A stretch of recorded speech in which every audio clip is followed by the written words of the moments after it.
Bhagava Araham Samma Sambuddho Swavato Yena Bhagavata Dhammo Supatipano Yasa Bhagavato Savaka Sangho Amayam Bhagavantam Sadhamam Sasankam Imedi Sakare Yadharam Aropite Yabhiku Jayama Sadhuno Bhante Bhagava Suchiravarini Bhutopi Pachima Janata Nukam Pamanasa Ime Sakare Dutatapana Karabhute Padidam Hatu Ahagam Digaratam Hitaya Sukhaya Araham Samma Sambuddho Bhagava Buddham Bhagavantam Abhivademi Svakadua Bhagavata Dhammo Dhammam Namasami Supatipano Bhagavato Savaka Sangho Sangham Namami Maya Buddhasa Bhagavato Upapakanamakaraṁ Karomase Namo Tassa Bhagavato Arahato Samma Sambuddhassa Namo Tassa Bhagavato Arahato Samma Sambuddhassa Namo Tassa Bhagavato Arahato Samma Sambuddhassa.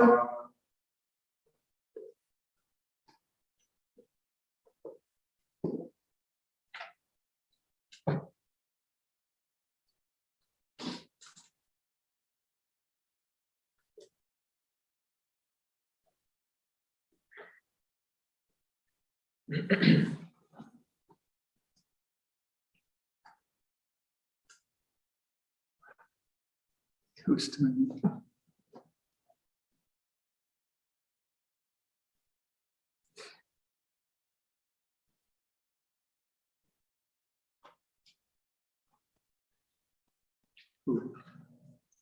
You're doing it. Evelyn's doing it. I'm so, oh, yes. I'm sorry. I thought it was tomorrow. I thought I was on for tomorrow. I mean, I can leave. Sorry.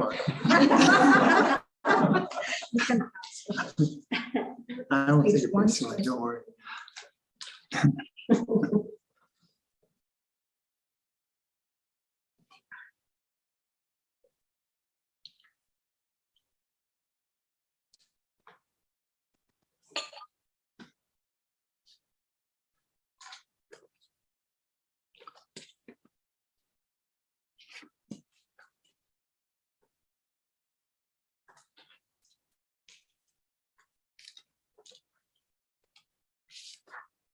Ramachalokadipati Sahanpati Katanjali Anadivaram Ayachata Santida Sata Parajaka Jata Jatika Desetu Damang Anukampimam Pajam.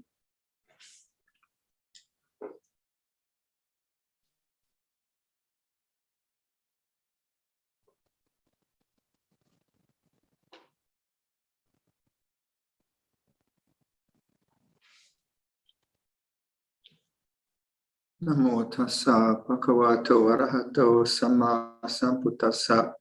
Namo tassa bhagavato arahato samma sambuddhassa. Namo tassa bhagavato arahato samma sambuddhassa.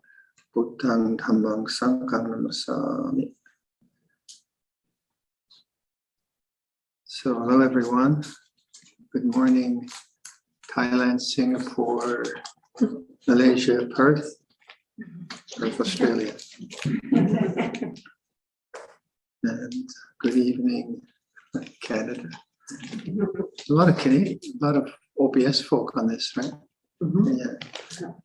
A lot from Ottawa, A lot from a Ottawa. lot from Toronto too. Got to. Good evening, everyone. Okay.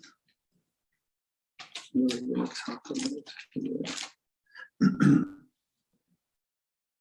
Before I get into the talk, someone asked about the little gray book I'm reading from. It's just personal stuff I've written out. That's all it is. And someone said, well, why don't you publish it?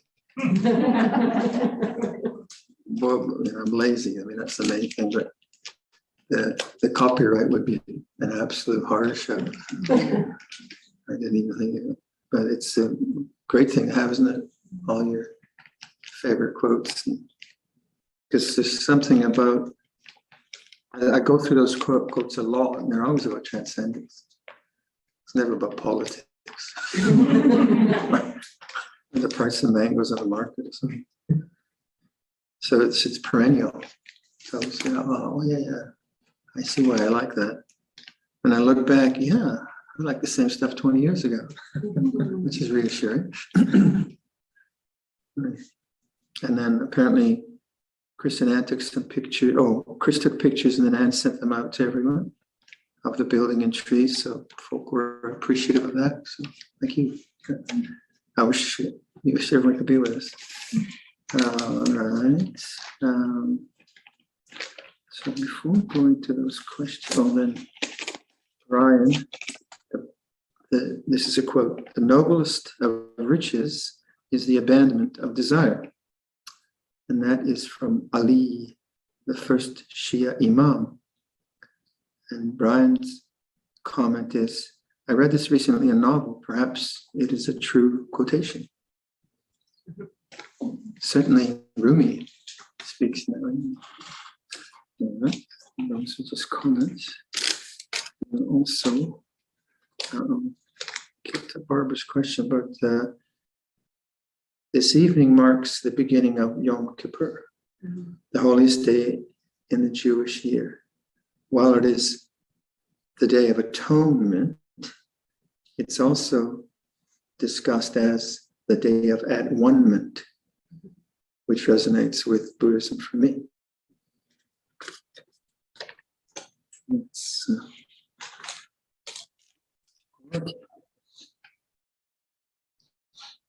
Okay. So, what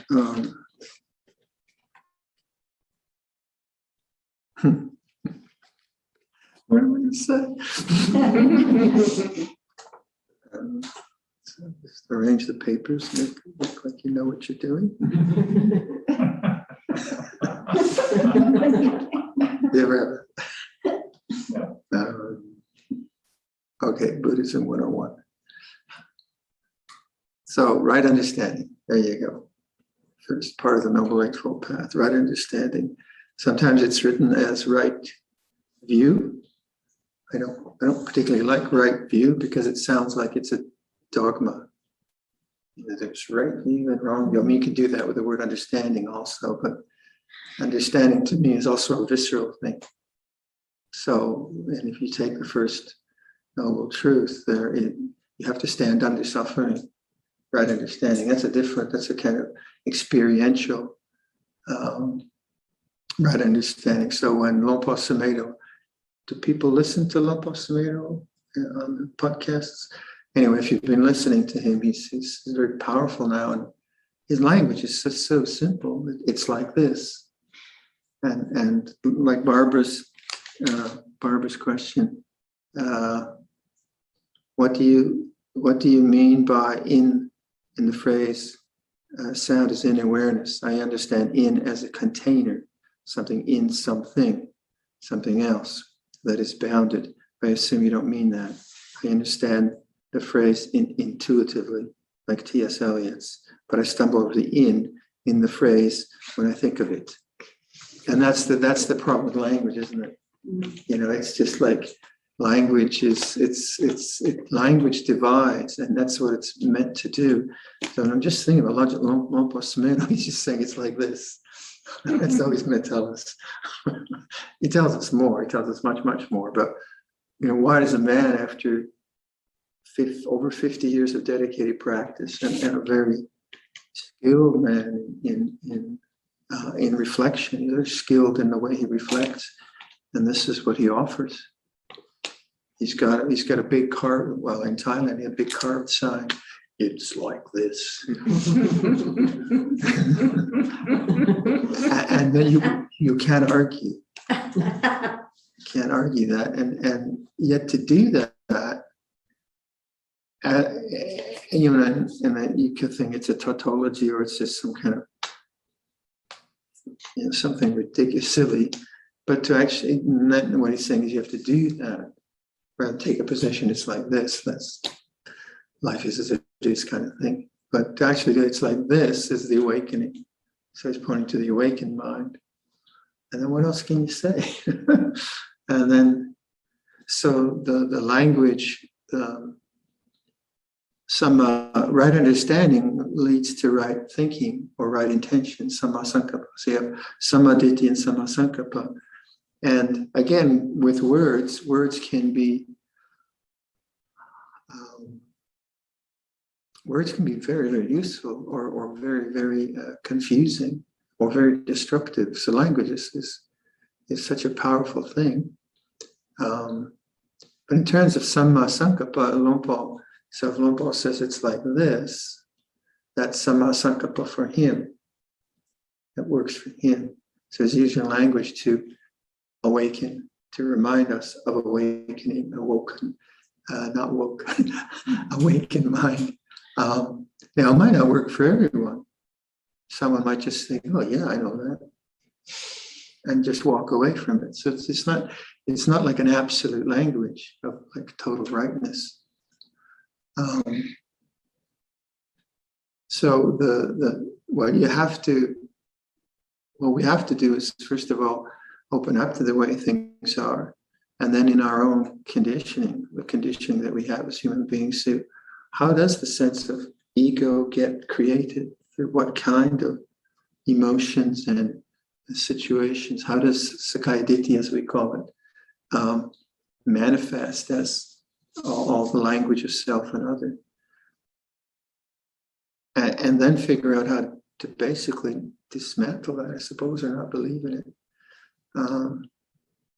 So I was saying last night about the fear, the social anxieties I had as a younger monk, and then the language there is obvious. What am I saying? It was very, very fraught with fear. And so right understanding is that the language that is being driven by fear is not right thought. It's not samma sankappa. It's miccha sankappa. It's wrong thinking, because it's just the habit of self driven by fear in that case. So then what's right thought? Well, right thought wouldn't be, don't be afraid. You do that to someone who's worried, say, don't worry. It was a horrible thing to do to them. Hey, don't worry. But they are worried, right? They are worried. So I kind of dismissal of language or something like that, as opposed to saying, yeah, worry's tough, isn't it? How does it feel to worry? And that's right thought, isn't it? Right language to yourself or to others. So you look at the inner language you're using in your spiritual work, or is it language of judgment, command, self-righteousness, idealism? Is it that kind of language? Is it like I should?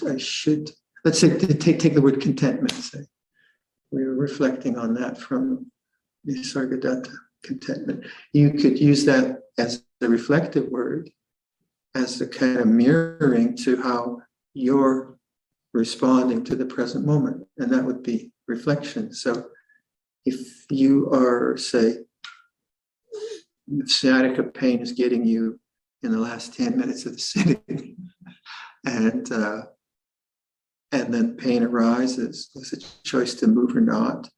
Make the choice, let's stay. And then there's this sort of, oh, come on, let's get this over with. And then you put up the word contentment. Now that's not a demand that you be content. It's a kind of mirror to what's going on in the mind from your own experience. I mean, you understand yourself. So in this case, contentment. It's just a word, but it puts a tone into the mind, and then you see the agitation of anticipation, say, I want something. So that, as opposed to a command, you should be content. That's not reflection. That's tyranny. Paul Smith uses that word a lot, the kind of inner tyrant thing. It's quite common, I think, in books. So idealism and thought based on idealism is not samma sankappa. It's not. Idealism is idealism. It's a kind of, it's like all the tomatoes are nicely packaged at the grocery store.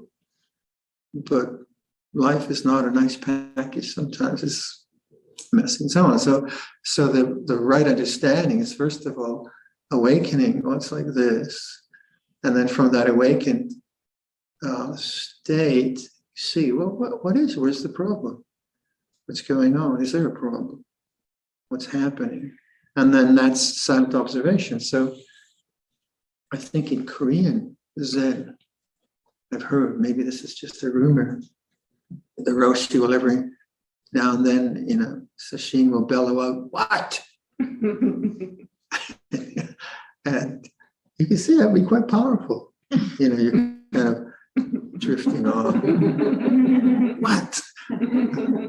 Or you say that to yourself. Oh, what's going on now? The question can brighten your mind. That's samma sankappa, that's right thought. As opposed to, now you have to try harder. You think too much.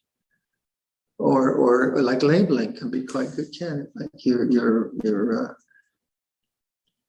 designing a rug. I get colors in my head. I've been looking at Scandinavian rug designs. So then the mind starts to bring up rug designs. And then it's got to, because that's what it's been doing, right? It's been looking at that. And then, designing is you just label something, designing. And then that's not a repression of it. So then samma sankappa is a great skill that we all can develop and have developed, I should think, of using language which serves the Dharma rather than language which drives suffering. Obviously, that's what we have to figure out. So the language which drives suffering is, in classic Buddhism, is based on Sakkaya Ditthi, personality view, the sense of personhood. Now, personhood is important in moral, social responsibilities, but in terms of Dharma, remember that we are looking at the way things are in a phenomenological way. So there's the phenomena of the body rather than my body. There's the phenomena of Vedana, the feeling of attraction or repulsion in lesser or more ways. Not my feeling, just Vedana. The sanya, perception, not my perception, just perception. Sankharas is the mental constructs that we abide with, or however you want to say it. Not my thoughts, just thought. And sights and sounds and consciousness through the senses. So that's what we call the five khandhas.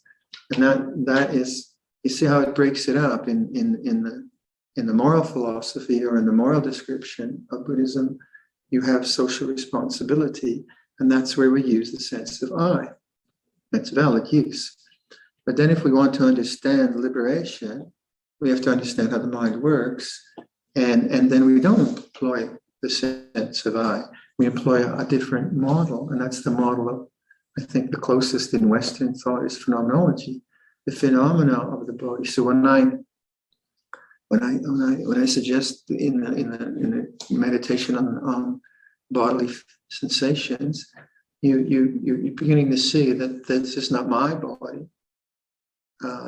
This is a body that has sensations, or the sensations are the body, even better if you put it that way. Now, when I'm sitting on a chair and the sciatic nerve is starting to pinch, and there's the unpleasant Vedana comes up, then the sense of self arises in time. I better get out of here. I was going to ring the bell. I was going to cheat.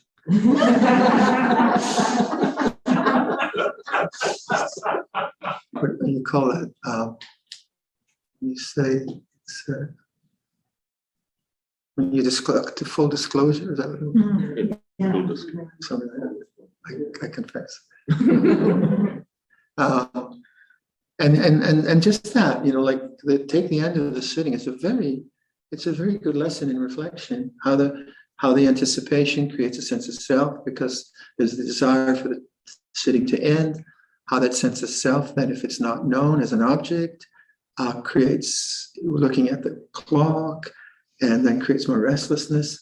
And then a word like contentment, or I'll be all right, and whatever word, or I'm out of here. It's fine too. No one's going to tie you down. But you say, no, I'll just give it a go. Okay, contentment. And then, then the sense of self falls away. And you see, restlessness feels this way. It's like that. Pain feels this way. So then it's a phenomenon again, without being foolish and not taking care of your body. So it's kind of a paradox. You still take care of the body. So just in little areas like that, you develop both right understanding and sammasankappa, right thought. And that should then be something that is operating for you always, right? All the time. And if you can get really good words that fit you, like Jean Klein's word, availability, when I first came across that, I like that. I'm a connoisseur. I don't know about you. You do English lit, right? You must always see a word. Oh, I like that. Ajahn Samir said, well, he studies English lit, and he said he'd take a word like a good wine. He just mull it over. Well, if you're thinking about meditation, you come across a good word, you keep it, don't you? I keep it. So I don't mind plagiarizing because it's the truth is the truth. So like the word availability, I thought, wow, that's so clever. That's really so clever. And then I use it because when I first read that word many years ago, that was insightful. Not that I didn't understand, but it was an insightful way of both using the language and how and the effect it has on me. Whereas preoccupation with the khandhas, I realized that's the problem, really. And so that's not an ideal, but it's a word that I'm constantly using it, availability. And then from that, as a reflection, that I can see preoccupation with something like designing a rug. It's not bad, but maybe it's not time to do it. That's easy, something which has no emotional valence in it. But when there's something really powerful like betrayal or loss or misunderstanding, then the uprising of the emotional hurt is a different scale, and yet the pattern is the same. If thought takes it over, then you're in the swamp, aren't you?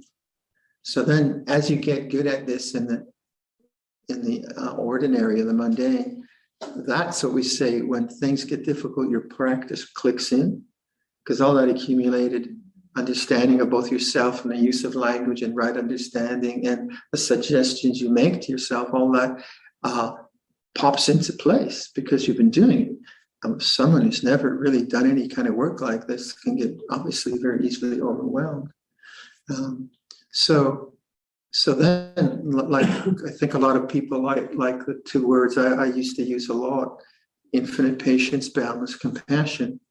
And that was something that I used a lot my first few years because my mind was a total disaster. It was just, it hadn't been trained. It wasn't a bad, it wasn't a bad guy, but it just hadn't been trained. So restless and angry and fearful and all the rest of it. So then I just I don't know where it came across it. Infinite patience, balanced compassion. I just kind of keep bringing it up. And that would give me a sense of hopefulness.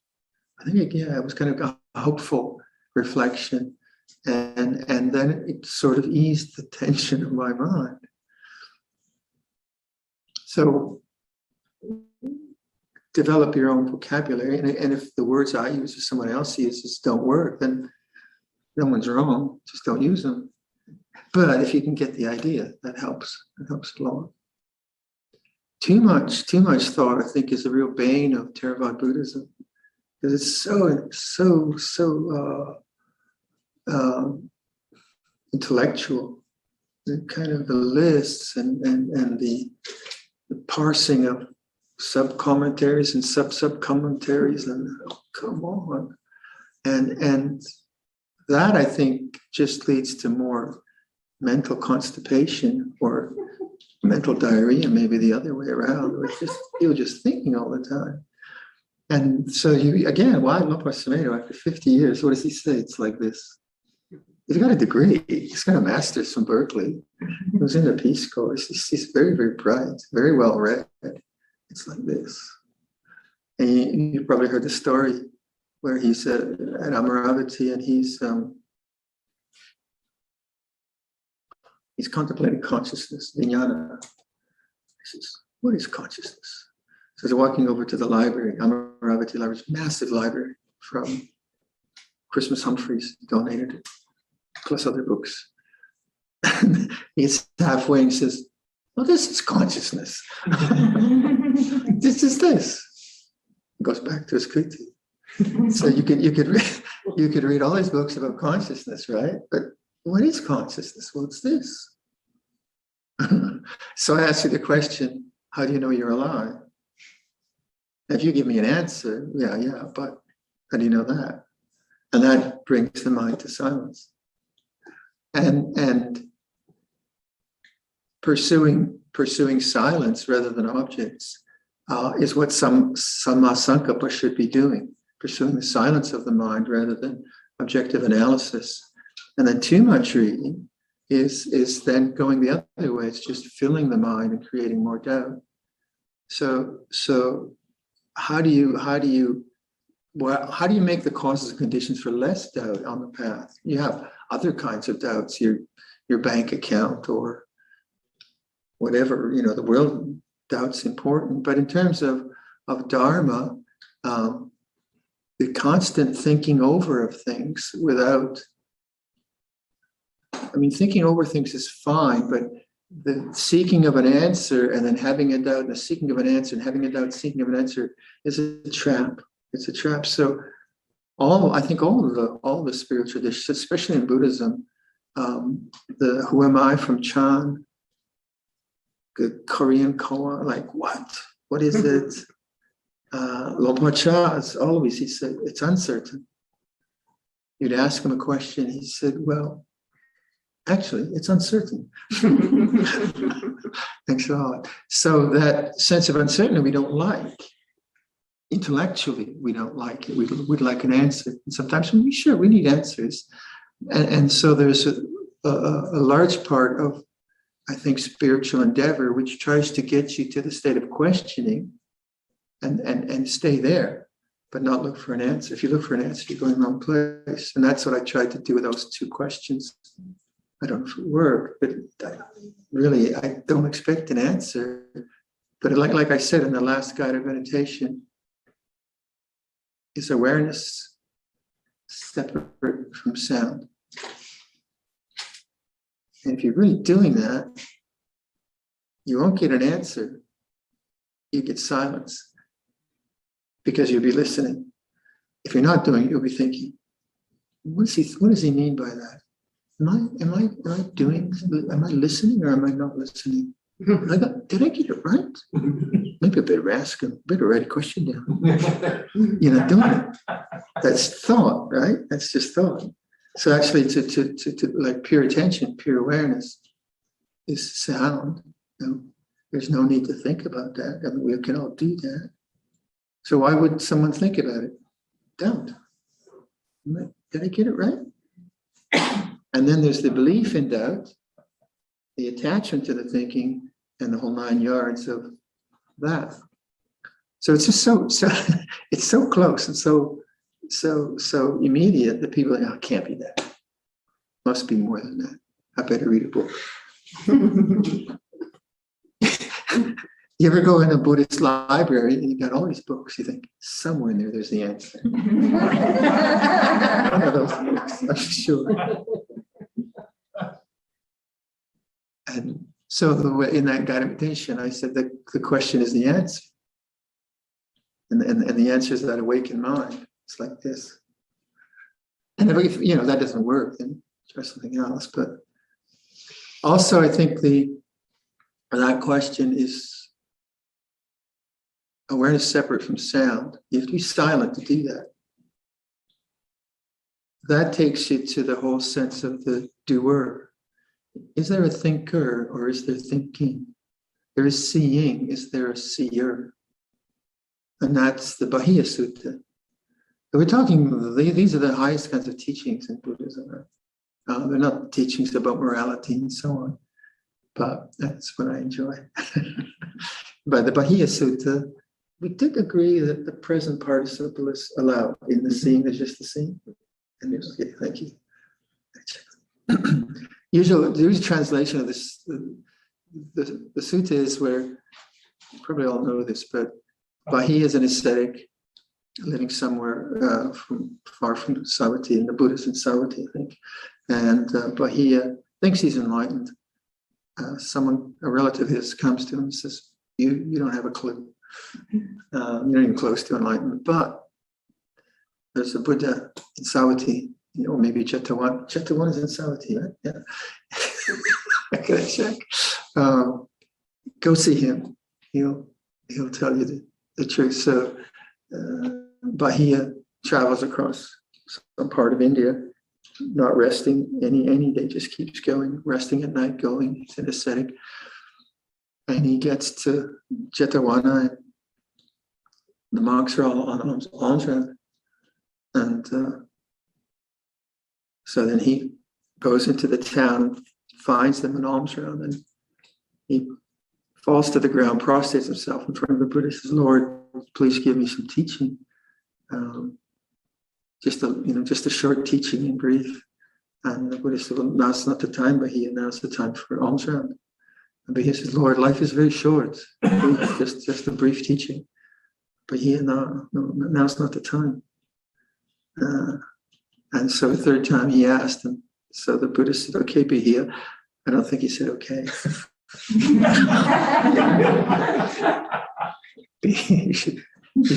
you should train less.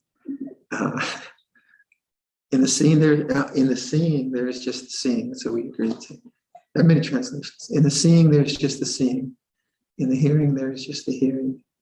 In the sensing, there is just the sensing. In the cognizing, there's just the cognizing. That's how you should train Bahiya. And Bahiya, when you have trained us, when in the seeing, there is just the seeing. When in the hearing, there's just the hearing. When in sensing, just the sensing.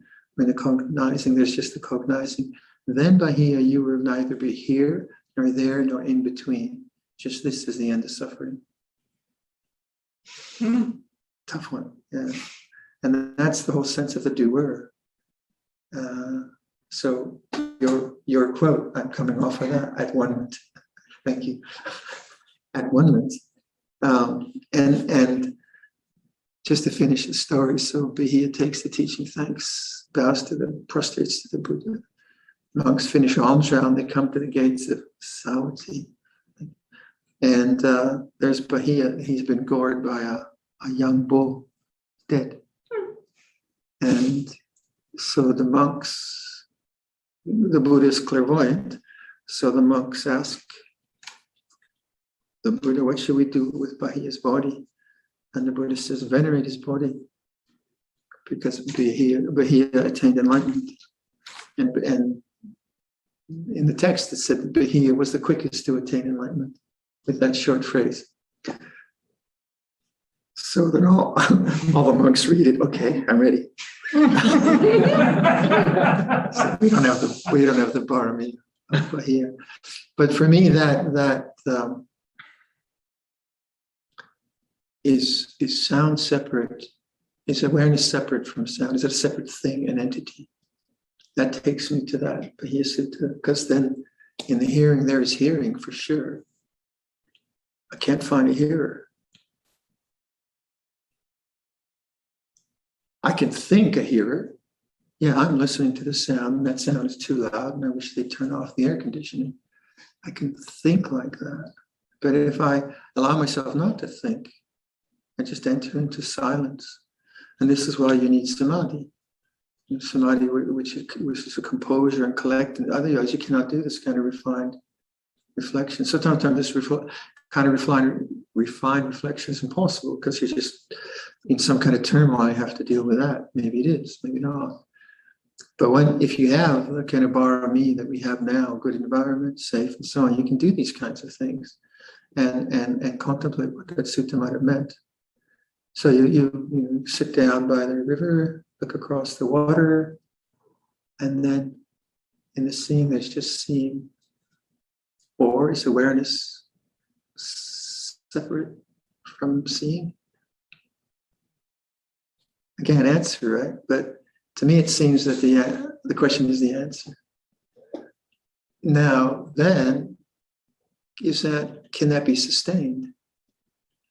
Well, probably not, because then you try to think, have I got it or not?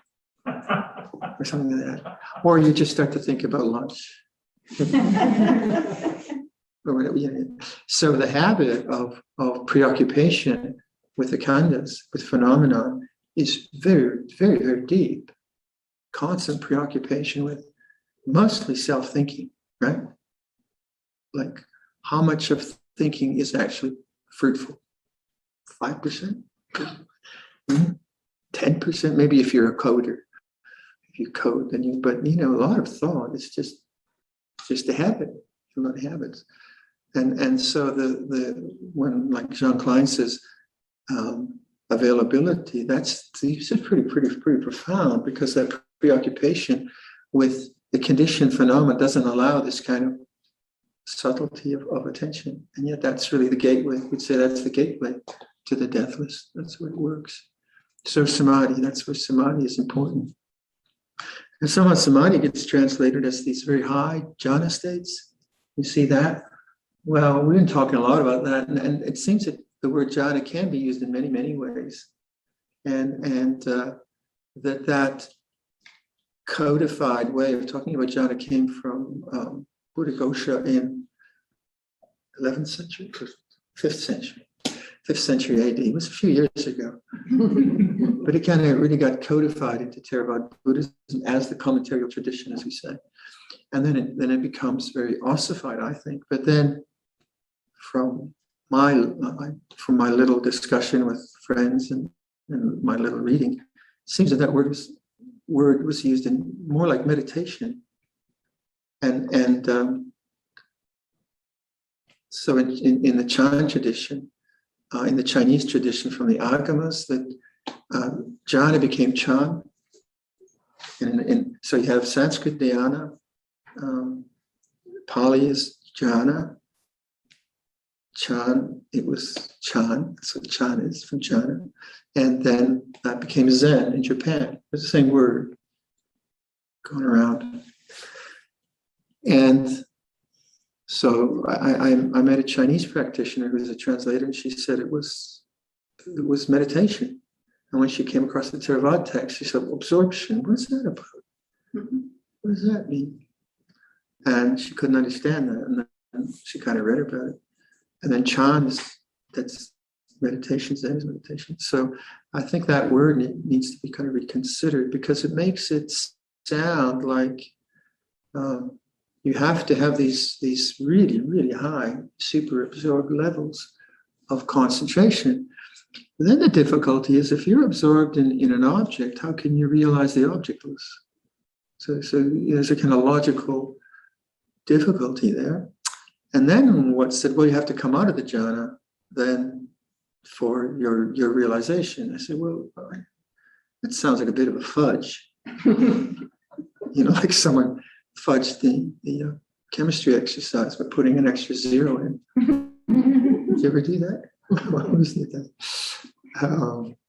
So I'm not an expert on this, but I have found when people are liberated from that seeming prerequisite, you have to have all these levels and levels of deep absorption. It seems like I can't do samadhi. That's impossible for me. So one part of the Eightfold Path gets thrown out. And my thoughts are, well, you mean you cannot do you can't do samadhi in the marketplace? I mean, the Eightfold Path can only function when you're on a cushion and you're super, super, super kind of whatever. Is that what Buddhism is about? I just doesn't compute for me. So if you take that word as meditation, and then you agree, sure, there are deep levels of absorption and concentration that people might have, but if you take a broader use of that word, what might some samadhi might then mean is like the ability to sustain a question like that in silence. And how might you do that? Well, you focus on the breath, calm the mind with the breath, or look at your mind as you're doing walking meditation, calm the mind and compose. And we can do that. We can all do that. And that's much more hopeful. And I find. And also it's like when we talk in these very high ways, like no one seems to do it. I heard about a monk somewhere like 20 years ago, and he wasn't in Arnhem Prior, but he was somewhere like, and then someone thinks they have this, and then they have to go to some character who then verifies. He says, no, you haven't. So you can't even verify your own practice. So there's something kind of very, very strange about that whole word for me. So the way I've the conclusion I've come to is that in a kind of more ordinary sense, what are we trying to do? We're trying to let go of craving, abandonment craving. How might we do that? Well, we know what craving is as an object. We don't get caught by it. We witness it. We're composed. It comes up. We witness it. So that seems to be kind of workable. And then right effort makes sense there too. If right effort was just to get like these really, really high states, then what about the rest of life? Is it just kind of marking time until I can meditate? Or is right effort more, you can talk about right effort in terms of speech and all of that, but isn't right effort more like remembering and sustaining a remembrance of this is changing, life is changing now? And then right mindfulness, the kind of awakened mind, they all kind of make sense to me in a more ordinary way. Now, the other could be true too, but I find this kind of more kind of ordinary definition is much more human, much more. I think the Buddha would have taught that way myself. Ajahn Chah never taught in terms of absorptions, never taught that way. He just taught very ordinary. He never had techniques. He'd say, yeah, watch your breath. That's it.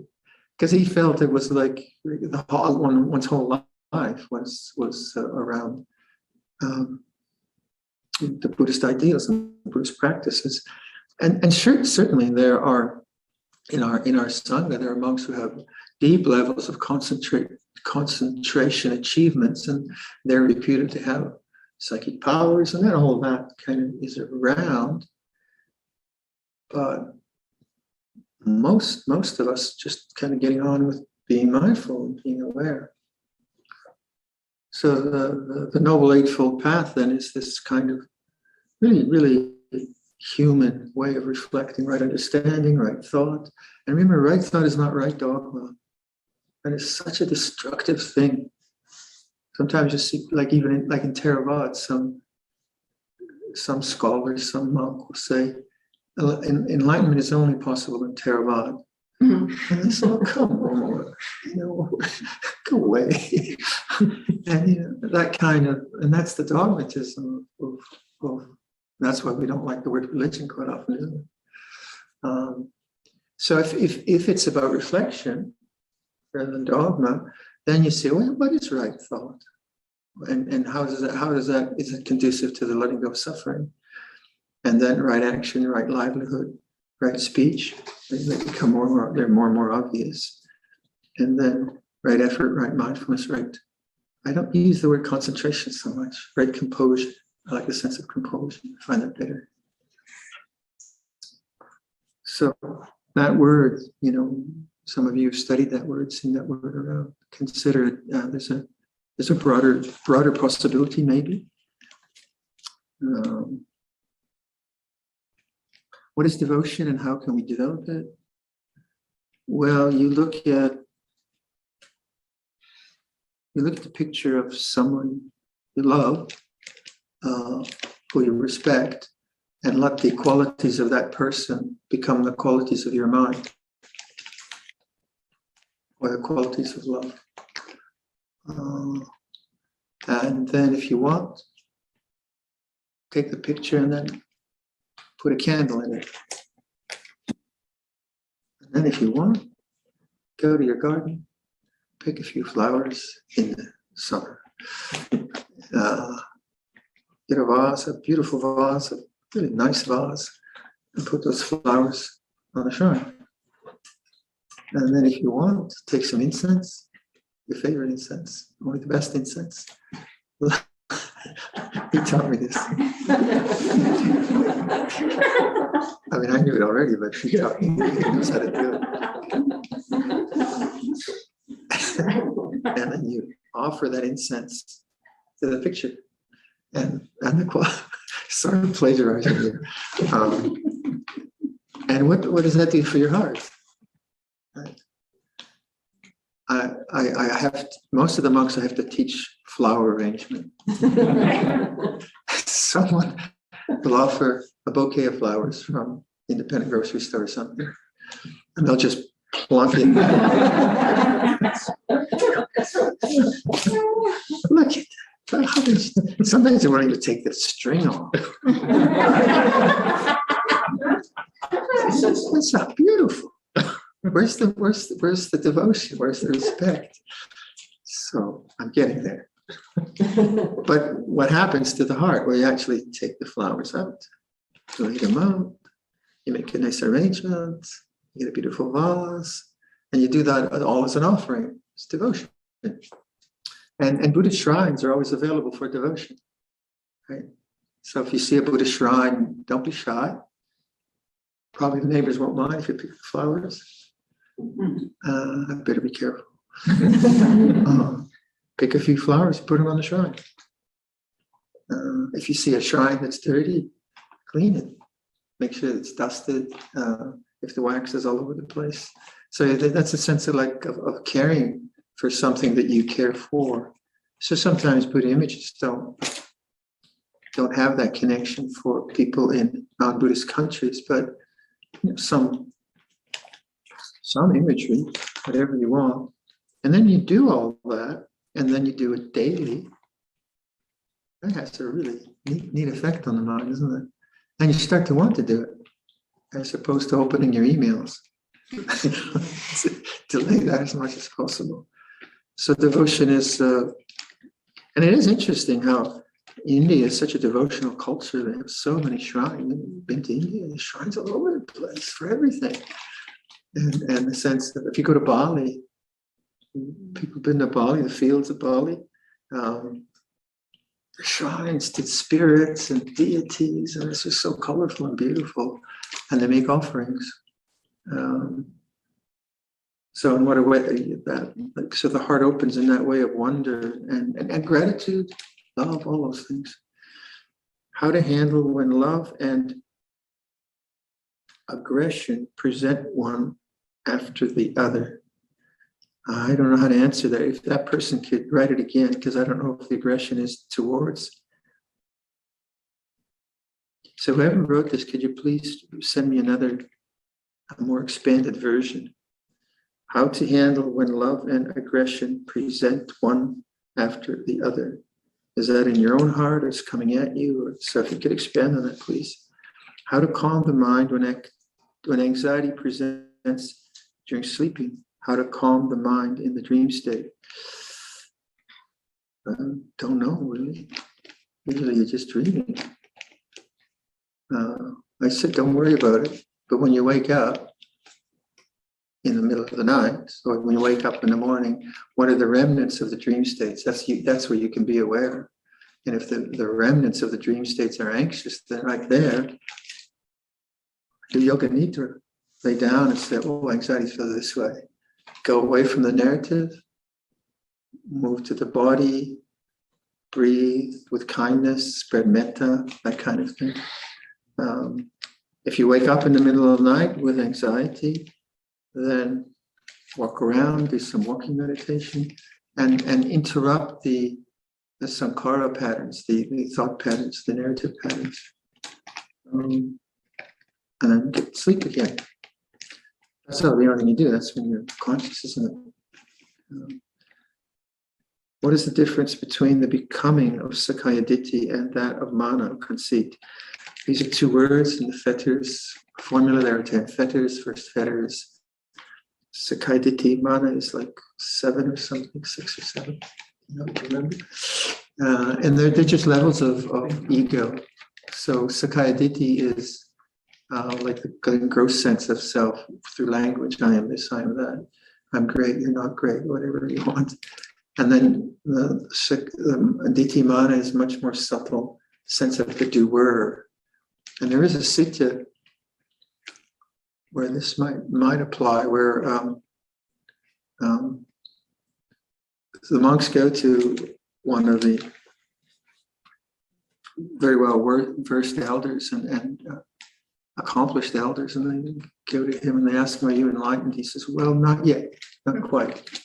He says, it's unlike some laundry that has been washed in detergent, but it still has the smell of the laundry.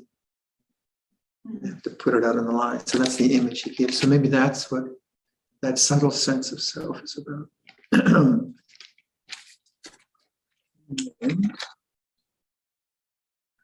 When you ask the question, is sound separate from awareness? And the answer is no. Is it correct to think that existence is in awareness and not separate from awareness? Yeah, it's one way to think about it. Don't get too thoughtful about this. Just take it to the silence and then trust in that. Trust in the silence and in that awareness. But that's the idea. That's it.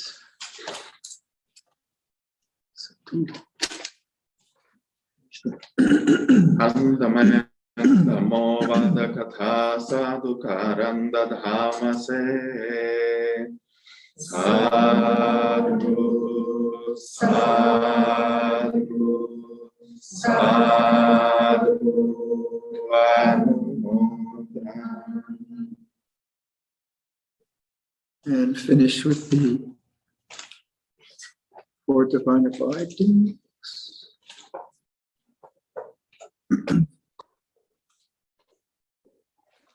Page 43. So if you look across on the Pali, you see the word metta, karuna, mudita, and then over the page upekkha. So those were the 4 I was talking about earlier. That earlier was. So let's chant this. I will abide pervading 1 quarter with a heart imbued with loving kindness. Likewise the 2nd, likewise the 3rd, likewise the 4th. So above and below, around and everywhere, and to all as to myself, I will abide, pervading the all-encompassing world, with a heart imbued with loving kindness, abundant, exalted, immeasurable, without hostility and without ill will. I will abide, pervading one quarter, with a heart imbued with compassion, likewise the second, likewise the third, likewise the fourth, so above and below, around and everywhere, and to all as to myself. I will abide, pervading the all-encompassing world, with a heart imbued with compassion, abundant, exalted, immeasurable, without hostility and without ill will. I will abide, pervading one quarter, with a heart imbued with gladness, likewise the second, likewise the third, likewise the fourth, so above and below, around and everywhere, and to all as to myself. I will abide, pervading the all-encompassing world, with a heart imbued with gladness, abundant, exalted, immeasurable, without hostility and without ill will. I will abide, pervading one quarter, with a heart imbued with equanimity, likewise the second, likewise the third, likewise the fourth, so above and below, around and everywhere, and to all as to myself. I will abide, pervading the all-encompassing world, with a heart imbued with equanimity, abundant, exalted, immeasurable, without hostility and without ill will. And the closing homage.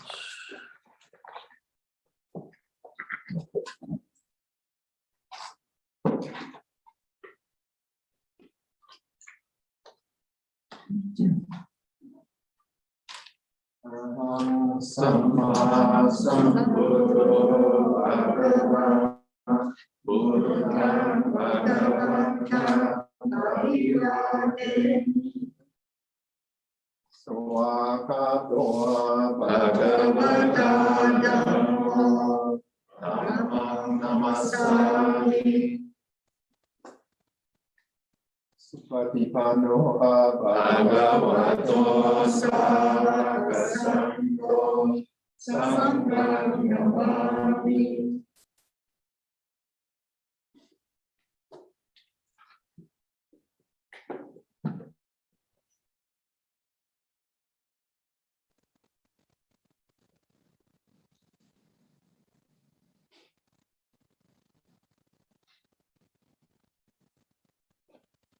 Okay, good night, everyone, or good morning.